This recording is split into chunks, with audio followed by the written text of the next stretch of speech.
And when I do. Sorry. Where do you go? And this woman, she's doing it.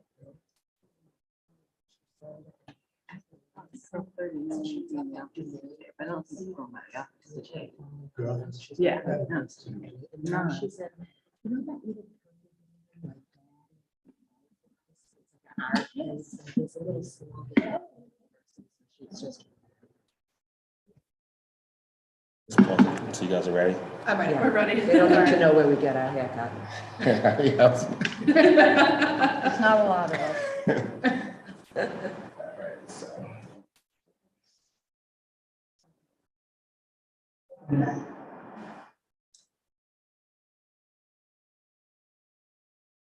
All right, good morning, everyone. I'm calling the Southborough Board of Health meeting to order on Tuesday, November 15, 2022 at 9:31 a.m. 2 out of 3 board members are present, and I'm expecting Dr. Medina to join us shortly. So we will be going a little bit out of order this morning to take care of non-voting items first, and then voting items when Dr. Medina can join us. And as was posted appropriately, the tobacco regulations are part of this meeting to be voted on only. We did hold a hearing in September for those changes, and so we will be voting those regulations in this morning. So first, I'm going to go to agenda number 6. So I'm going to skip around a little bit. Like I said, so we have Michael here this morning to give us a food inspection update. So as you know, Michael is part of the PHE grant that we share with Northborough and Westborough and Boylston. He's been with us 4 months, 5 months. Okay. Now, so I asked him if he's been out to all or most all the establishments in Southborough thus far. And I just wanted him to give us an update on what he's seeing, his interactions with the businesses in town, and anything that we could assist him with. So Michael, I'll turn it over to you. Appreciate it. Thank you. Yeah, as Chelsea said, I visited every establishment, at least so far, at least once. There's about 40 permits, give or take, some residential and some permanent retail and restaurants. Prior to my arrival, the rule was everybody was going to get seen twice. That's the standard for food inspections. But through the work we're doing with the health director, Heather, and the FDA as part of the retail food program standards, we're going to be turning to a risk-based inspection process. So places like the sushi restaurant who have a higher risk of the foodborne illnesses and higher population risks as well, we're going to get seen a little bit more frequently. So everybody's already been seen twice. You have about, I think, 14 different establishments that we've deemed on the higher risk side that will either get seen 3 or 4 times. Okay. So I will continue inspections over the next few weeks to hit those remaining dozen or so places that require. So whether most of them are the 2 sushi places in town, a couple of the schools, specifically the Women's Center for Children, that has a higher risk population, and then any of the restaurants that are deemed a complex cooking, like a Tommaso or an Ola that has multiple ingredients, multiple cooking steps, are also deemed on higher risk as well. So those will be seen 3 times a year. Okay. So everybody will now have been seen 3 or 4 times, depending on the evaluation we made about the risks over the next couple of years. Out of all those 40 inspections, about 6 of them, I believe it was, needed a full reinspection. Nothing was earth-shatteringly dangerous that we needed to get back the next day. Heather and I went back the following week.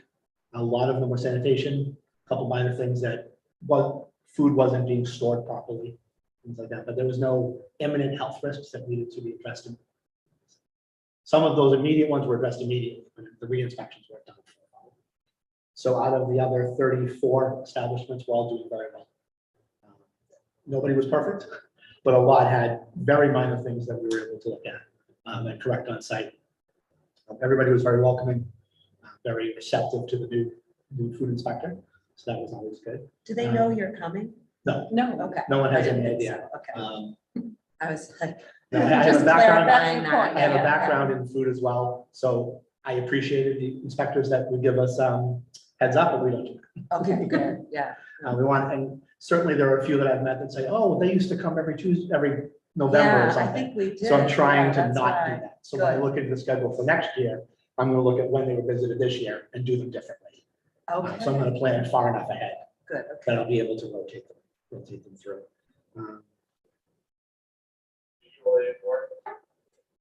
There's nothing else that was pretty consistent. I'm sorry. Right, we've done a couple of reinspection fees. If they're needing to be reinspected prior to their risk base, which is either 3, 4, or 6 months, their risk base. Okay. But if we're needing to go back a week or two later, we're doing the reinspection fee. Okay. That we Right. voted in April. Yeah, that's good. Okay. So there has any questions, I think. So something that we instituted last year was prior to the select board approving their yearly licenses, they looked for just a status update from the food inspector Okay, to make sure there were no concerns that your department has. So I believe those are going to be on for, if not the first meeting in December, the second meeting in December. right. So I'll probably be reaching out to you just to make sure that, there's nothing from your perspective that. We would need to Yeah, hold. renewals. Right. Okay. yeah, so we did, that was a new kind of check box last year, so I think that's something that we'd look to do again. But it sounds like you've gotten your feet wet and things are moving along. So I appreciate you coming in. I think we'll try to do this periodically just to have you give us an update. But definitely appreciate you coming in. Great, appreciate it. Okay, thank you. All right, next I'm gonna go to number 11, emergency management preparedness discussion. So Chief, do you want to come up? And Chief is gonna give us an overview of where he's at with emergency preparedness. And there's been some discussions about Taylor helping out with and getting more involved with emergency preparedness. So I'll turn it over to Taylor and Chief Achilles. Well, good morning. Again, Chief Steve Achilles, the fire department. I'm also the town's emergency management director. I've been here for 3 years, and one of the areas that we've been evaluating over the last year, kind of post-COVID, is our relationship, not just with Board of Health, but how do we are more responsive in our emergency management and preparedness. Currently, I'm the director. Captain Neil Aspazi of our department is the assistant director of operations, and a lot of you may have dealt with him prior through different programs.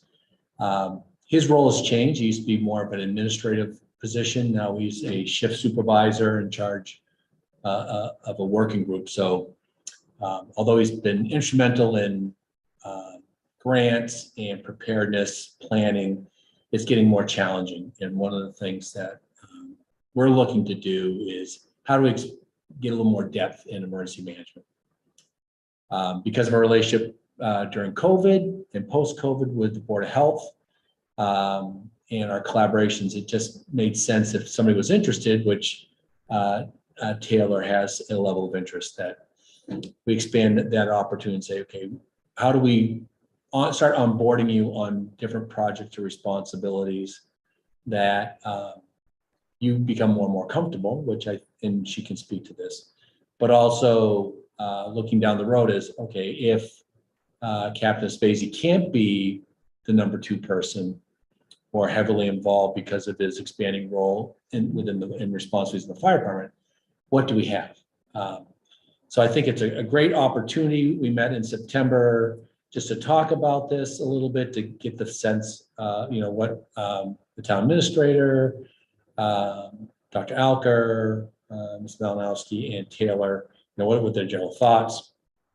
So I think today really is looking for some level of support, that if we keep on going down this road, I think a couple areas, just of a general observation, is that emergency management is not something you do every single day. It's part of planning mitigation strategies, developing processes as we go forward. So in general, and much like in my work schedule, there's things that overlap and you fit within the day of your work day. On very infrequent occasions, there are circumstances where we have to respond or attend meetings that are outside of normal work. But there's often, most of the emergency management level type meetings are workday type. So I would imagine if Taylor was involved and had the support, that it would be understood that, hey, if there was a regional emergency management meeting from 11 to 2, she would be able to attend, within her work schedule. If there was a plan, and often the plans are involving Board of Health and other departments, so it would be kind of work. And then on the infrequent, hopefully, that we have a widespread emergency or significant event, there may be a requirement to deploy to the Emergency Operations Center, which is at the Public Safety Building, or assist at an event, which would be after hours. And we would, I think there's a way to work it out within our emergency management budget, the funding for that or reimbursement for that. But that's, I want to make sure that the board, I think it's a great opportunity. I think it leverages a lot of expertise, and emergency management typically is collaborative and multi-jurisdictional. So this really starts to expand that. So I'll let Taylor speak to what, I know she met with Captain Aspesi the other day about, getting her feet wet on where to go. So. Yeah, so I think, Chelsea, Heather, Chief know that I'm interested. So there's a different side of emergency preparedness that's still the same, but directly deals with like health departments that I've been involved with. And I found it really interesting. And then we've just been talking about emergency management and that opportunity to help out more in town. And the fact that, like you said, there's a lot of times where there might not be another person. So we started talking about, like, maybe I could help out with that. And we've met a few times. And I'm interested in helping if that's something that the board's interested in. So, well, Leslie used to, her predecessor. Yeah, exactly. And I used to go to some of those meetings too, and Paul. And then I was just thinking it must have been the pandemic that stopped all of that going on. But I mean, this is something we've done in the past. Right. And I remember one of the hurricanes actually having it go, seeing it work, because you talk about it at these meetings, and then it actually, the EOC and all that. It's pretty fascinating to see it all come together. So I think it absolutely, and if there's ever a time you can't go, or Heather can't go, but I can certainly, if I'm off, go, because they're interesting. And I think the emergency management is a professional discipline now. It evolved from civil defense and was kind of a ancillary duty that didn't really have any academic or credentials tied to it. Now it does. This very formal, especially post 9/11. So we would support and we provide Taylor with whatever training opportunities exist that are credentialing. And then again, it starts helping out with plans, because there's a lot of townwide plans that integrate a lot of disciplines that would work. And again, like you said, there will be the occasion where an event will happen where both Captain Aspesi and I can't be in the Emergency Operations Center, where having somebody not within the fire police department would be very helpful. Again, having that person credentialed also raises the bar that says, okay, with the state, this person can run the Emergency Operations Center in lieu of the emergency management director, which would be very helpful. So. Which the state, for MEMA, just rolled out a program, the Massachusetts Professional Emergency Management Program. So you take classes, and then once you have done the class, it's like a combination of classes and experience. And once you've done certain things, you would get that like official certificate. Neil had suggested doing the associate one. Yeah. So again, with the support of the board, this would be, I think, a great opportunity for Board of Health, our department and the town. Again, we talk about succession planning a lot, and this is the next step. It's like, okay, so what happens when, and we're trying to make that a little bit better. So if you can support her in her normal work schedule, again, there may be things after hours that if it happened, I think under the town budget, we can come up with an For official. overtime. Yeah, it's how do we, I know in the budget season right now, we're looking at, okay, so it's called civil defense, but really emergency management. What do we have for a line for salaries? Often we're trying to, the fire department has borne a lot of that cost for Captain Spacey, which is kind of confusing because it's work for emergency management.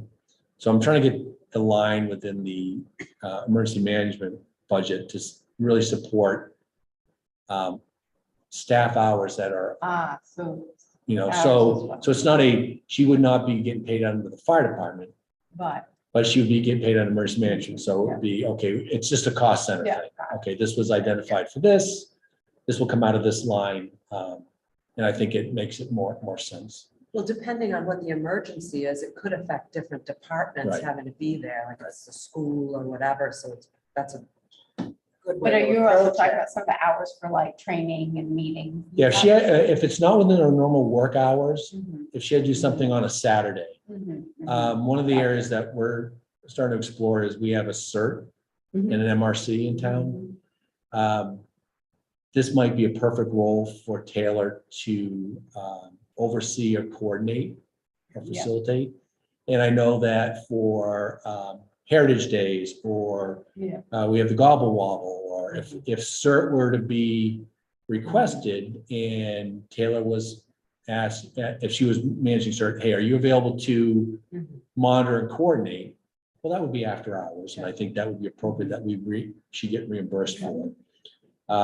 But if she went to the regional emergency management meeting in the daytime, it's part of her. And that's kind of what we do with Captain Spacey if we can. So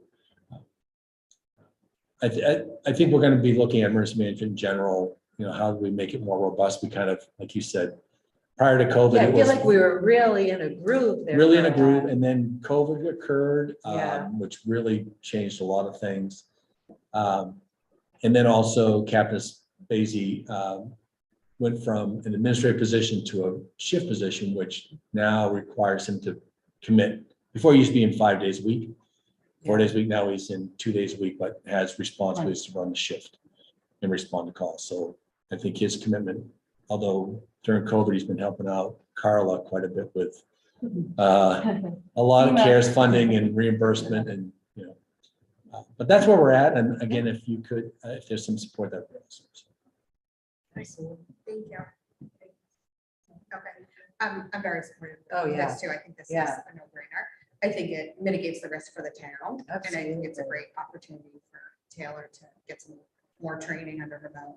Yeah, and then plus you get to know everybody too and know like who you're. Yeah.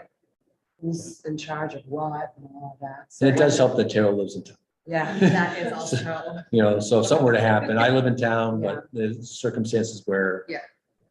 for a lot of people can't get back into town if there's a problem. Yeah. right, So, okay. so Do you want I- to vote or? well, that's up to you. If you think that you generally you support it and you're comfortable, I just don't want to have later on somebody say, Yeah, when did we talk about this? okay, And let's vote. I said we weren't going to vote without Safto, but I think, I think I I think it's don't, I fine. can't imagine, Just go I mean, I can't speak for him, but I Yeah. can't imagine anyone on the board No. not being for this. No, quite right. honestly. but I would just hate to be 2 years down the road going, why is she doing this? And Right. if there's a different board, like, well, did we ever officially Right. support But the this? two of us can- Yeah. So I'm gonna make a motion that we support Taylor West as the Board of Health nurse to support the emergency management preparedness division Yep. or department, I second the motion. and all in favor, aye. Well, thank you, guys. It's a This is awesome. Zoom. This is, All right. this is really good for everybody. So thank you. Yeah, Thanks thank for you. coming. And Taylor, you have a lot of work. Yeah. Thank you, guys. Have a good meeting. Thank you. Thanks. All right, so next, I am gonna go to. I think we're gonna have to start voting, so. But I don't want to vote on tobacco until he's. Yeah, no. So we'll go to number 2, so tobacco permits. So there was a request made to change our renewals to annually versus biannually. So if you remember the grid that we looked at and it compared all, like Southborough to all the other Right, towns, like we were one of the only ones or the We were the only only one. one that does for biannually. permitting, who permits Yeah. biannual, and Barbara and I, I'm and trying to remember why. we One. had it I like don't know that. why it's biannual, maybe you know. I think I should, but I don't. It's Remember. definitely easier to keep track of the, annual inspections, Yeah. and then with the biannual permit, it doesn't really make sense. So we were price point right in there at 400 for 2 years, but we'd like to do 200 per year to be permitted annually. And also the new regulations in 4E says the fees for permit will be determined annually by the board. Okay. So I would Is that okay recommend with you? doing Yeah. 200 annually. And are we up, is this cycle a good time to start? Like, are we in the middle of the 2-year cycle or are I we? think it's April, they're coming due, but Okay, I don't know if it was staffing issues or why it was changed by annually, quite honestly. okay. All right, so you're okay. Okay, so I move that the Board of Health change renewals for tobacco permits to be annually rather than biannually. and the cost is. And the cost is $200 per year. I second the motion.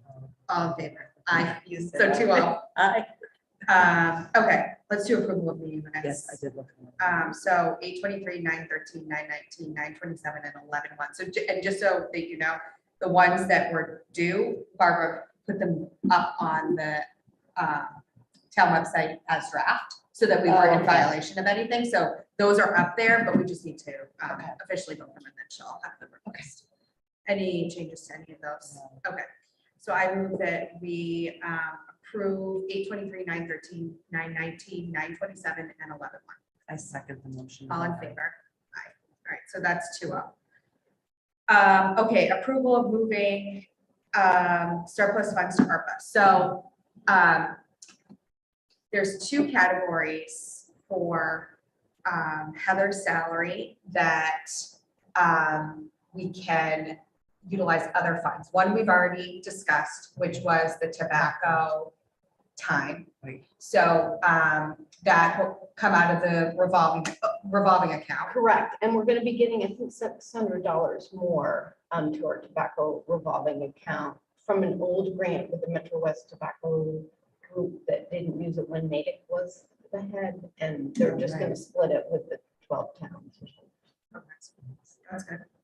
So So Heather's, does that go right back into the revolving? so that will go back into the revolving account. But for FY '22, there was some time that Heather spent on regulations. And so what accounting did was they calculated that out and paid Heather's salary out of that. And so that more money went back into free cash. So if you remember for Heather's salary for FY '22, we did not use our. Okay, Okay. right, yeah. So that went back into free cash, and so the Board of Health budget returned more money than what we originally thought it was going to. So she did that before the end of the year. So for FY '23, there's a certain amount of money, I think it's like $2,100 or something like that for tobacco for FY '23 that is Heather's time, so that will be paid out of the revolving account. And I'm requesting that or recommending that it go back into the ARPA bucket. So for Heather's salary for FY '23, we have the 19.5 or 17 hours or something in the operating budget, and then the difference is coming from ARPA. So I'm recommending that we put the money back into ARPA That versus makes back sense. into the operating Okay, budget. And then the second piece of this is the amount of time that Heather has requested the Metro West grant to be funding Right. her salary versus the operating budget. Correct. Okay. So I'm accounting wanted us to vote on moving the surplus for both those buckets back into the ARPA bucket, Okay, for this year. okay. Okay, are you good? Does I that make am. sense to Yeah, you? it does. Okay. Rather than, I'm usually not the financial. I tried to lay it out so that you could follow But that I my did follow. rationale. Yes, I Okay. did. So I'm gonna move that, the surplus funds from the health director position go back into the ARPA fund. Second motion. All in favor? Aye, so that's 2-0. Okay. Let's do the update on Ken Soundwall, that's number 8. So this is just, this is good, it's all good news, so far. So, as Ken's worked on modeling out that soundwall that we approved, they ran into some conservation issues where it was too close to the wetlands. So they had to kind of jigger the wall a little bit, and it's actually longer than what we approved. And there's like a bend at on the north side of it. So they just wanted me to know, and they wanted, so I just am making sure that the board's aware. So nothing needs to come back to us. You know, I think it's within the bounds of what we Oh, were yeah. looking So it to sounds like do. they're doing more than. They are doing more than what we voted. So I just want to make sure the board was aware. And then just to let you know, for the Board of Health to sign off on the plans, we are waiting to receive plans that has the wall plot plan sketched into the plans. Okay, so we don't have that yet. Okay. I don't know that Concom and Planning Board have signed off on Okay. everything Yeah. yet, so I And think we're it's waiting for contingent on to that. sign off when we have the wall. in the Yeah. Plans. So I don't have a timeline on that. Okay, how about we do, Is Dennis here? Dennis is on. oh, let's do Dennis. Dennis. Okay, perfect. So Dennis, I'm gonna bring you over.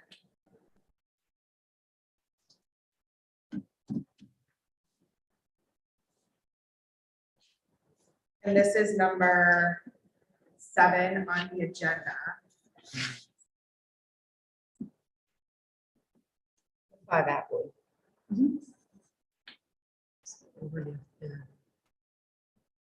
Dennis, you're on mute.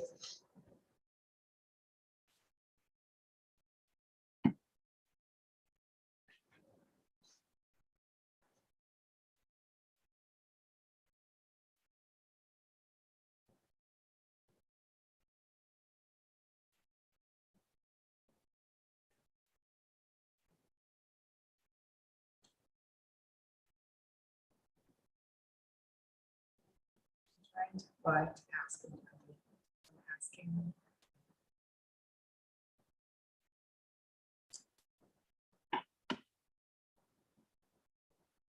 Dennis, you're still on mute.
So it's phone number 312-626-6799.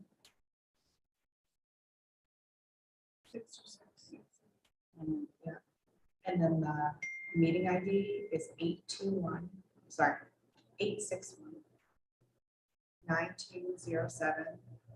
861-9207-6635. I don't know if he needs the meeting password, but it's 589-209.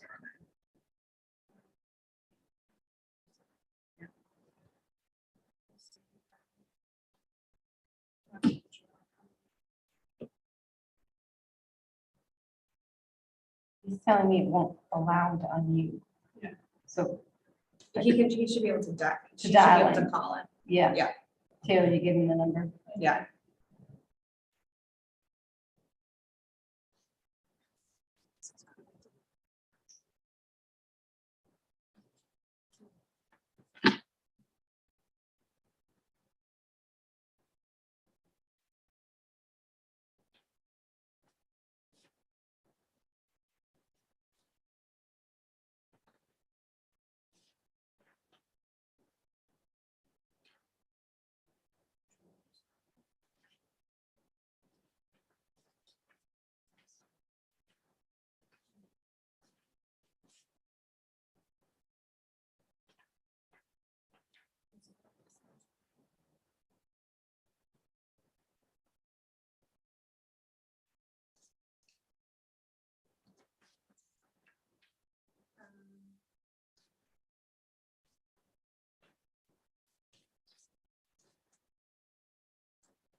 Do you want to give your vaccine clinic and Oh, yeah. health wellness care update? Sure. Okay, so we'll go to 13. Okay, so we have had numerous vaccine clinics, both flu and COVID. The COVID clinics, we've been doing in Northborough. We've been supporting through Southborough Health Department and our greater boroughs. They've been very successful. All of them have been full, except for this one coming up on Friday, which is great. All bivalent boosters. One thing that I have been talking about with the other nurses that it seems like residents are kind of unclear about like which booster they're supposed to be getting, which for the record, the only booster you can get is the bivalent booster now. Like there's a lot of people saying, oh, I haven't gotten the first booster yet or the second booster, and it doesn't matter. So we're looking at maybe trying to roll out some education about that. And the state is aware of that problem as well. So I suspect they'll probably send something out. But they have all been well attended and well supported by volunteers, which has been great. We have one last vaccine clinic coming up on Friday. And is that in town or is that In Northborough. Northborough? Yeah. We also vaccinated, we did a small booster clinic in town at the senior center. That was well attended. We went to senior housing and vaccinated there, and that was also well attended for how many residents they have. We did flu vaccines in all of the schools for the teachers this year, which was really well attended, and really the teachers were very happy. So we'll continue doing that. The other thing that I did was offer flu vaccines to all of our daycare administrators this year, and I just went to the daycares and vaccinated the staff there. Right. Which was good. We, with Greater Boroughs, vaccinated all of our homebound residents that wanted a vaccine, whether it be a COVID booster or flu. And I think most of our hometowns took one or both, which was great. And we have a little vaccine left that I suspect we'll probably use in the next couple of weeks for flu. And then yesterday we had our, I don't know if it was our first health and wellness fair, but it was our first health and wellness fair. That was for a Monday from 10 to 1 was, I think, pretty well attended. There's probably 30 to 40 people that came. And it was nice because they were able to go to every booth and like talk to everyone. So we had the fire department there teaching 5-minute CPR. It was mostly seniors that came. We had Michael there doing a food safety presentation for specifically around holiday meals and how to avoid foodborne illnesses. We had the Hannaford food nutritionist there. We had Therapopia there who did massage chair, which was great. Youth and Family Services was there, and then Board of Health, of course, was there. And we did a raffle for people for a gift card for Hannaford's. And then we also had Leslie and I did blood sugar and blood pressure clinic. Oh, good. Yeah, which was very good. Thank you for, Yeah. it's nice to hear that so many other areas participate. Yeah. So I think that's great. Yeah, That's great. yeah. And like you said, I think those who attended got something out of it because it wasn't too crowded. It wasn't Yeah. too crowded. It Really wasn't rushed. They really talked at each booth. They didn't Good. just kind of like. Oh, nice, walk yeah. Good, Like everyone, I talked to everyone who came. good. Yeah. That's great. And I think Dennis, are you here now? I am. Awesome. Hi, Dennis. All right. All right, so we're gonna go to number 7 on the agenda, the variance request for the owner of 5 Atwood. And it's to build a foundation for a garage within 5 feet of the septic tank instead of required 10-foot setback. All right, Dennis, I'm gonna turn it over to you. Okay, so this, the applicant came in. They had just put a brand new septic system in the address and was planning to put this garage up for her parents, I believe, so that they can age in their home and have a direct access to a garage. The tank was put in. It is now, does not meet the 10-foot setback for a new garage. So she's asking for relief from 10 feet down to 5 feet 1 inch, which the board has actually done the same waiver of variance before. And there really is no environmental concerns about it. It's going to be up against the 5 feet distance is to a slab, so there's no living space. I don't see any problem with this particular application for a variance. But once again, this is up to the board to vote. And I'm not sure if the applicant is here. If you want to say anything. Okay, so yeah, so it's been done before and it's been done in different towns. So I would recommend approval of this particular variance. So can I just, Go ahead. I just had one question about, the letter that was sent to Barbara. Yeah. It says Chris Orlando placed the septic tank 5 feet closer to the road than the plan called for. Can you just explain? I don't understand that. So there was no, plans for a garage located on the plan for the house. So when they're putting a tank to a house, the tank has to be 10 feet. That's the code, and that's because it's a living area.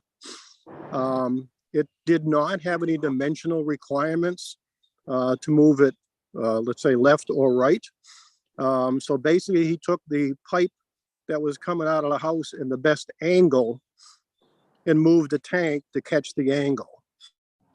So if the tank were to be put, let's say 5 feet back, they probably would have had to put a couple of clean outs to get into the septic tank. This way it was pretty much more of a one straight shot, which we would prefer. Even though it's not straight, it is one continuous pipe with no bends. So that was put in. it was not put in, appropriately. it was not put in wrong. That's it where was I, a- The garage the wasn't- wording was a little The odd. garage wasn't planned Yes. until a bit later. Right, but So this that- said it was closer to the road than the plan. I was just confused that perhaps this was put in. No, not you are, according to a plan. that's a great question. So, no, Okay, it was not put in wrong.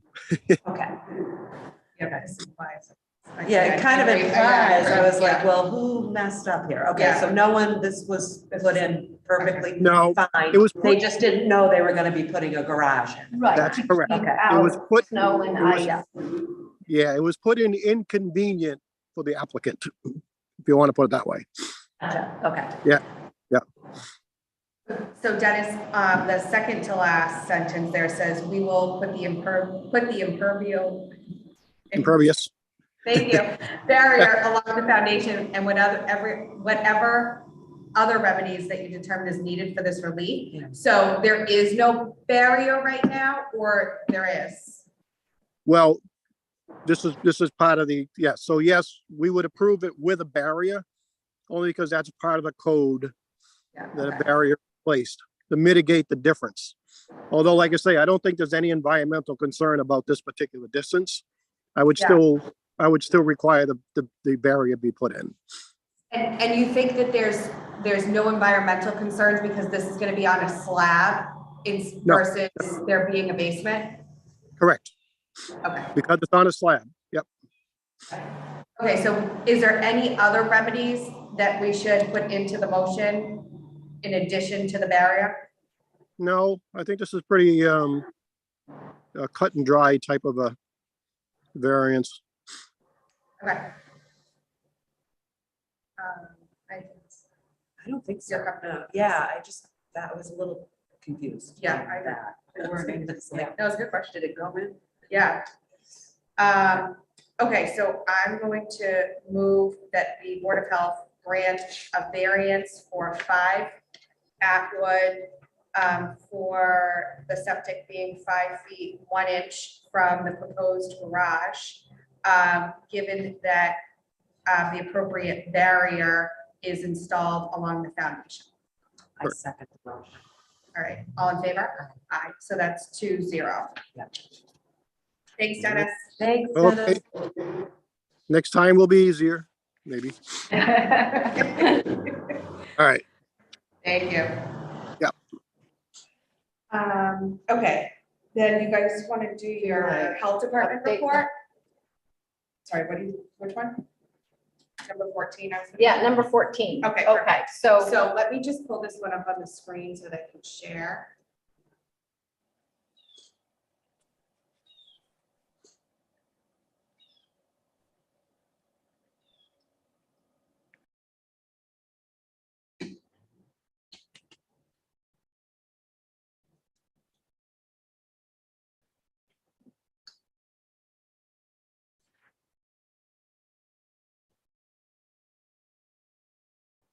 Okay. So Okay. it's on the screen and it should be on Zoom as well. correct. Okay. Okay, so this is our quarterly reporting of our functions that we started doing in early 2021. And in the first section, we have the septic, which again, it was a busy summer. Yeah. As was last summer. So those, I think we will still continue to track as we are doing. I mean, I can ask Barbara and Dennis if they have any of the inputs, but we are just reporting out for July to September, and then next into our food, housing, and other inspections. As Michael said, he inspected 42 sites between July and September. Food plan review, we did for the Nan's Market. Housing inspection, we had one at Central. And the tobacco and camp and pools, those were done in June, in the April to June quarter, to get ready for camp. We have ongoing, we have an odor complaint we get sometimes from Brock's, and tobacco inspections again annually are done in April to June, so that wasn't done. We have continued phone call inquiries, and Barbara triages those, and then the communicable disease investigations. This isn't updated, those numbers. I did the printout last week, but I have updated numbers when we tallied all our communicable diseases. So those ones there are not updated, but I do have updated ones. And we were going to talk about dropping or making it into a trackable disease category for COVID case investigations, 132. And then contact really, and guidance is really only with employees or schools might call us, but we don't contact. I don't keep track of those. Yeah, anymore. No. so I would drop that Yeah. as a category. Yeah. Yeah, I don't think we could. Yeah. So do we want the COVID investigation to track the numbers into just, well, eventually the state's going to do something different with it, but right, the COVID contact and the COVID guidance for employees, we just won't track any of that. The COVID cases, I would like to not, I think it's a. Yeah. agreed, it's yeah, A lot of work. agreed, track To just keep track of how many we have. It's like, Right. It's kind of. right. I would. Right, there's, that. there's other places you can find this information Right. for now. That's public yeah. information on the internet. Right, so. so, right, unless we want to add it to Lyme disease, influenza tracking. we don't No. want to. All right, and then foodborne illness, over the summer, we had 4 cases investigation. This is where this one's not up to date. Oh, okay. Foodborne illness was 4 investigations, tick-borne illness over the summer was 4 investigation, other communicable diseases was 5 investigations, and then the tracking, such as the Lyme disease and the influenza, was 17. So I can speak to them. So most of them were Lyme cases. The ticks are so bad right now. Yeah. I'm actually surprised if it wasn't higher though, in that July July, period. I would have thought that it, Having a dog, I can tell you the spring and the fall are. oh, they're far worse in the than summer. Yeah. Oh, really? They're, Okay. they seem to, I don't have a tick on my dogs in the In summer. the summer. I In the never heat do of the either. summer. Oh, And okay. then I can get a warm day in January and my dog will get, Yeah. it's very, Really? yeah, it's Yeah. for, historically, my experience with my dogs has been spring and The fall. same, absolutely. Okay. Yeah. And when you get the wet, warm, Worse, it's, yeah. And then communicable disease other, just to speak to that, some TB tracking cases, and we did have just a monkeypox contact, so. Nothing too crazy, they just were follow-up. Okay. Like weekly and bi-weekly. you don't have to do any tracking for RSV or anything. No RSV, Okay. it's not in there, so I don't know how many cases we have. I suspect a lot, because that's what Yeah, that's sad. we're seeing in the community, but Right. it's not something that's It's not important of this yeah. case. Great. I think that we should, when we present our budget for FY '24, I think we should include this tracking as well, Yeah. when we present it out, so that way the community and the other committees know. What's going on. Okay. Anything else? All right. So I don't see Dr. Medina. I hate to do the tobacco without him because he was like, Yeah, so Our it's tobacco champion, he's our without him. champion. But I feel like we just need Is to vote it. that, 'cause is it that was all supposed- that's left? Well, and then we have to talk about the Opioid, grant, yes. the Opioid, opioid, and I wanted him for that discussion. Yeah. And we have to talk about the budget. I mean, we can do the budget, And the community impact. yeah, and the grant, Right. yeah. So let's do the budget. Okay. Has anyone texted like? I don't have. Do you want me to? Yeah, you want to text him and just see? Yeah. Because Olivia's up there too. Oh. Okay, so I'm going to share. Budget. So it's up on the screen. I don't know if it's easier for you to look at this one here. Nancy. Yeah, I will. Okay, so, this is pretty, oh, I guess I didn't populate the rest of the budget here, but I was just gonna copy over prior year Mhm. from FY '23 to FY '24 for all the other supplies, and then for, the salaries, and this is obviously contingent upon anything the personnel board recommends, but I just factored in a 3% increase for all three positions.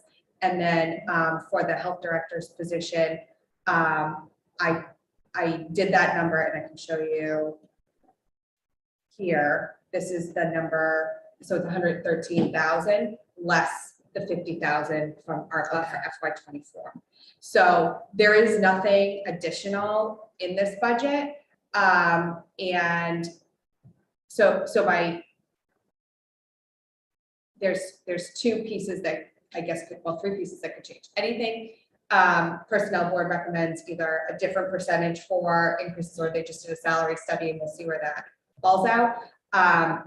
So that could change it. The second thing is the select board still needs to vote the ARPA for FY '24 Okay. for the Huge, yeah, okay. for the additional monies for the health director salary. And then the third thing that could change is Taylor's working on figuring out the revolving account for the flu vaccine. Right. So there's some moving parts with that, and I think we're just not completely clear on if the account is truly sustainable or not. But I think for now, I think it's okay to leave it as it is, and then if we have to, we can always change it afterwards. I just would hate to have an increase in this budget So you for think this because year. we have to wait for the insurance reimbursements or A little more complicated than that, but, Okay. basically, like the past 5 years, we, have purchased vaccine and then we have not gotten back the amount of money that we purchased, so. And then in 2020, there was a lot of items purchased for things, which that's another whole issue, but yeah. it did drain the account significantly, so there was none of that padding that we had. So now, last year, when I ordered vaccine, we didn't get the money back, which we're looking into, but this year we didn't have enough money to purchase it. The CARES Act money, we wouldn't have used that. Right, Well, that's part of that's part of the problem. it. It is too late to go back. Oh, okay, because I understand, yeah, for the vaccine, Yeah. for the rest of that. Yeah. stuff. Okay, all right. So, and I think there was a switch at some point when we started to buy more high dose vaccine and we were getting state supply prior to that. So like there was a shift in the amount of expense. So it's, Yeah. there's a lot that Well, is it was going a on. very chaotic time. So I think we're still working through that. Okay. I'm hoping that we can figure it out. There's a couple things that I'm gonna be looking into in the next couple weeks just to figure out if there's misinformation. Okay. So we need more information. So what I'm gonna do is I'm just gonna copy all of this over so that we can go on. So does this make sense to you? It actually does. Okay. We're too I know. okay. The wheels are turning this morning. So I mean, really, You're not doing Zoom as well. the only two things that are changing are the salary. Yes. Okay. So I'm gonna move that the Board of Health support $264,407 for the Department 512 Board of Health budget for FY '24. And we'll continue to look to pursue the 50,000 for ARPA for the health director position. All in favor? Aye. So that one's done, and then we also have to vote the elected one. Okay. So,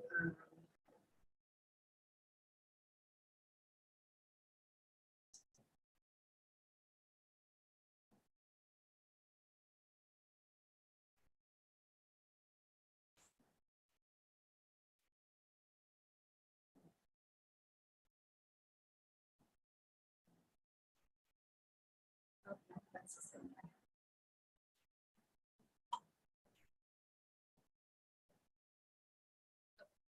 So this has been the same for a long time.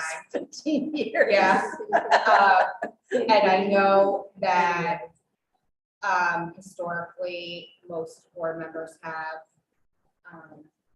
declined the amount. Last year, we talked about that. We decided to keep it in case somebody who comes after us wants to do it or take it. So I'm fine with keeping it the same as that. Okay, so I move that the Board of Health elected Board of Health Department 510 approve $450 for FY '24. All in favor? Aye, 2-0. All right.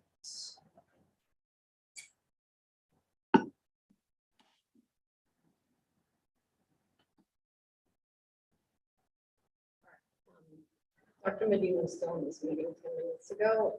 Okay. I think the gentleman can, but it's unclear. Okay. All right. That's the budget. So I guess let's talk. We can do opioid settlement money. So that's number 12. So I think we're all familiar that Southborough received opioid settlement money. And in order to utilize that money, at least as of right now, it has to be approved to be appropriated at town meeting. Okay. So there is a placeholder on the warrant for that. And I know that the finance department, youth and family services, fire, health department are kind of all working together and kind of like put And the things schools together. came to a meeting Oh, as well, which was helpful. Okay, great. A lot of people. How much is it? It's a good amount. The first year is more than the other years because one of the settlements was a lump sum. I'm not good at exact numbers, but somewhere in the tune of like the first year, roughly 100,000, and then it's like 14 years more out, it's gonna be like 30,000 a year. And there is the opportunity To work to with other combine towns. with other Right. towns. And we So- work with North anyway for the Encompass. Yeah. So if you have any programs, ideas, or Oh, anything that you're interested in, let Heather Yeah, know. I know we have a she's working- spreadsheet in town for ideas. So I think it's challenging to have to go to town meeting to like present the plan of what it's gonna be used for, and is there any, so there's still some guidance I think that we're looking at on Okay. how we can actually implement it. So more to come on that. But there is, but I did put forward the placeholder for the article for town meeting. So, I think with all the departments collaborating together, it's Absolutely. have. But I just wanted to make sure that you were aware.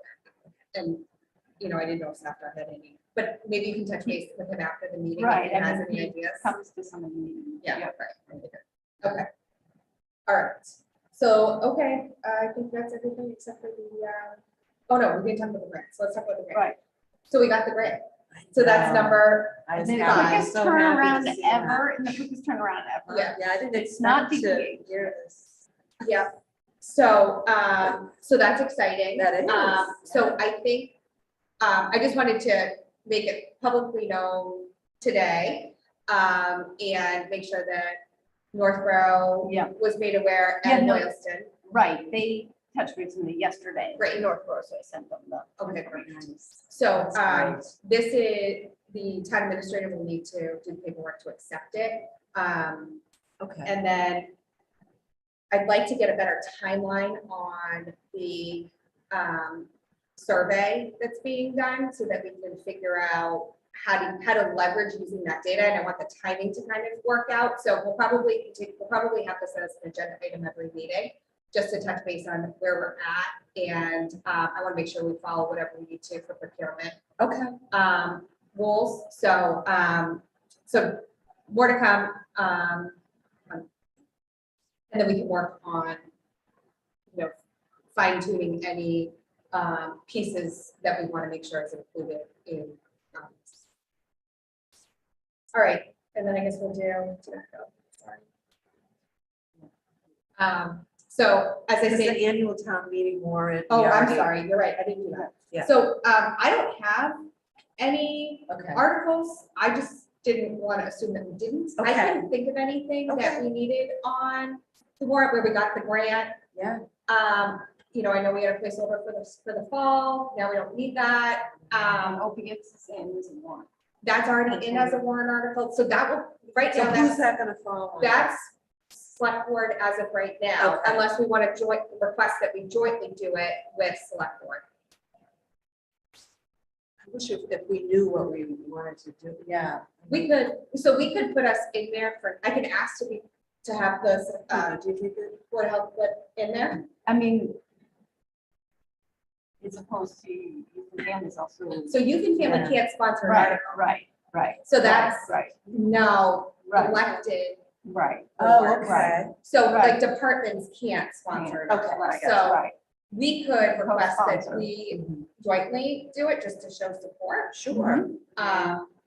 Other than that, though, I couldn't think of anything else that we Surprisingly. needed to That's do. nice to hear. Congrats. Yeah. I know. Okay, Yeah, just to show support, sure. okay, all right, so I would. So for tobacco regulations, number one, Olivia, I'm gonna bring you over. Right. We talk about the education.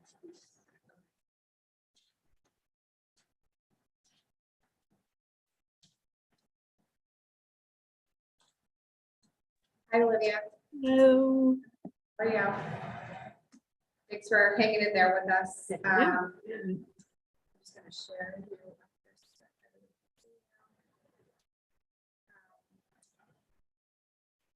So Olivia Dufour is our tobacco liaison for Metro West and in our inspector. And she's been instrumental in helping us getting our tobacco regulations updated. And so we appreciate all your efforts on that. She was also present for the hearing that we had in September when we presented the tobacco regulations. Olivia, I know you've been thinking about the follow-up after we take a official vote today. So do you want to give us an overview of what you're looking to do? Yeah, absolutely. Thank you for having me. It's been wonderful working with you all. You're my first community to update your regulations, so I'm excited to kind of have this little notch on my belt. But we essentially, the biggest thing is going to be setting an effective date on those regulations when you guys vote them in. So having an effective date that's set out about, I would say maybe a month or two at this point, even if you wanted to just set it as January 1st, since we're so close to the end of the year anyway. just so that I know when I have to go out to the retailers to bring them the new regulation, to explain the changes with them. So that way they have some advance notice, right? Because if we set the effective date to today, they don't know, I go in for an inspection, technically they might be in violation under some of the new changes that you've made. So we want to give them a chance to sort of catch up, and then by January 1st or whatever date you decide, they have time to make those changes, maybe sell out of stock if there are products that they aren't going to be able to carry anymore. I believe that there was a blunt wrap ban instituted.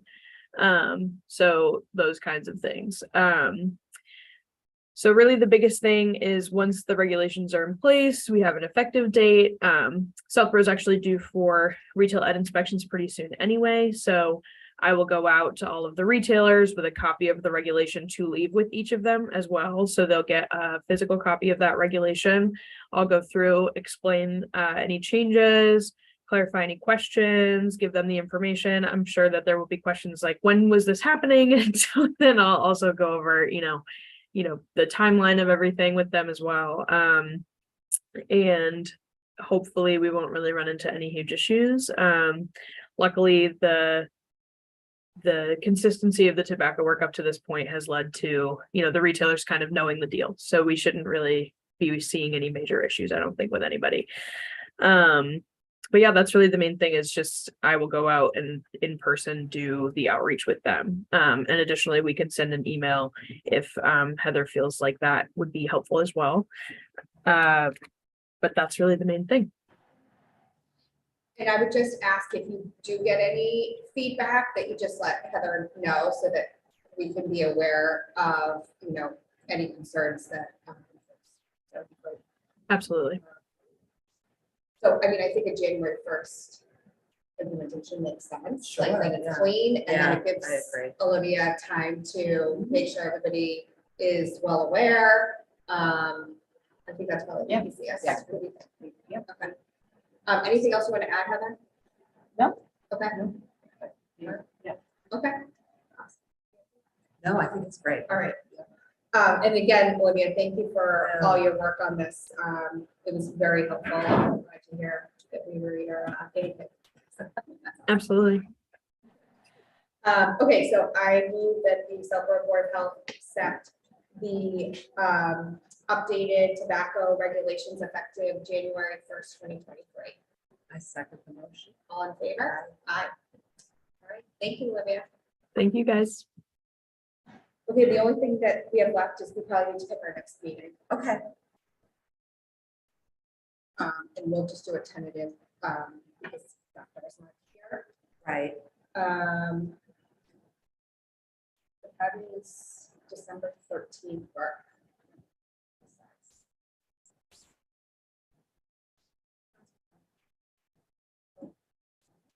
December 13th.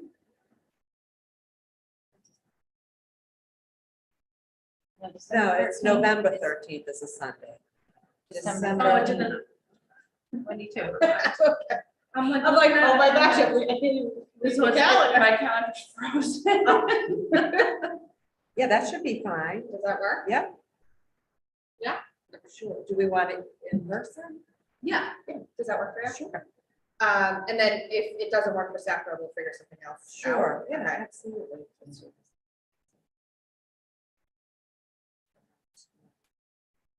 I'll text him right now since I'm trying not to log in. Oh, I know, sorry. No, fine. Actually, I thought this was gonna go longer. All right, anything else? No. All right, so I move the Southborough Board of Health adjourn at 10:39 a.m. I second the motion. All in favor? Aye, 2-0.